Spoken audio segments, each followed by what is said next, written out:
গরমে আরাম পেতে আজকে তৈরি করে দেখাবো খুবই মজার আর সুস্বাদু একটি রেসিপি, যেটা দিয়ে কিনা এই গরমে আপনারা চাইলে ঠান্ডা ভাতের সাথে নিমিশে 1 প্লেট ভাত শেষ করে ফেলতে পারবেন। আর ভাত খাওয়ার পরে দেখবেন অন্যরকম একটা শান্তি শান্তি অনুভব হচ্ছে।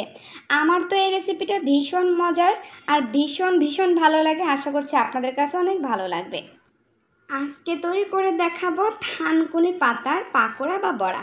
আর এই জন্য এখানে কিছু থানকুনি পাতা আমি খুব ভালোভাবে ধুয়ে পরিষ্কার করে এবার কুচিয়ে নিচ্ছি।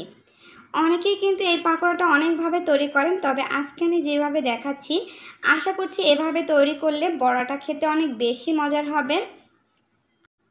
এই তো ভালোভাবে সবগুলোকে কুচিয়ে নিয়েছি।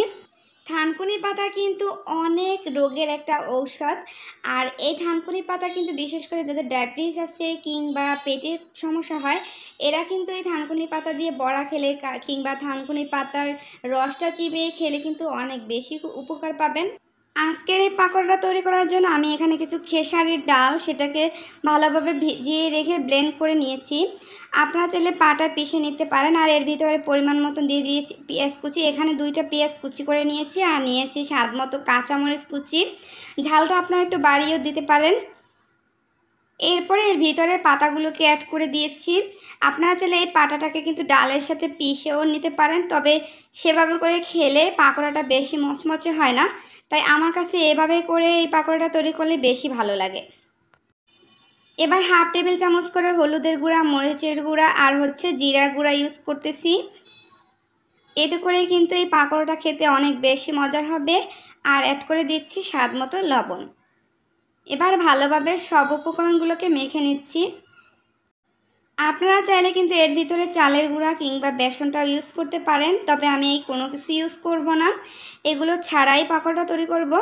কিন্তু ছোট্ট একটা টিপস আমি এখানে ফলো করেছি, যার কারণে কোনো ধরনের চালের গুঁড়ি ছাড়াই এই পাকোড়াটা অনেক বেশি ক্রিস্পি হবে।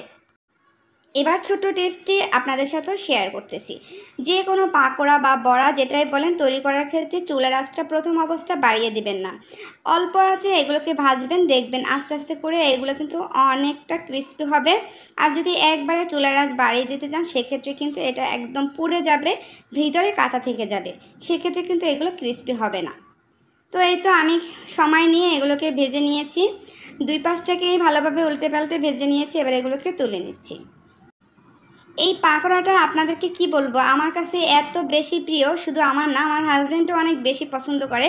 আশা করছি যারা এখন এই পাকোড়াটা তৈরি করে খাননি থানকুনি পাতা দিয়ে, তারা একবার হলে ট্রাই করে দেখবেন, অনেক বেশি ভালো লাগে। এটা চাইলে আপনারা যে কোনো মুড়ি কিংবা শুধু শুধু খেতে পারেন, কিংবা ভাতের সাথে গরম ভাত বা ঠান্ডা ভাত এগুলোর সাথেও এগুলোকে খেতে পারেন।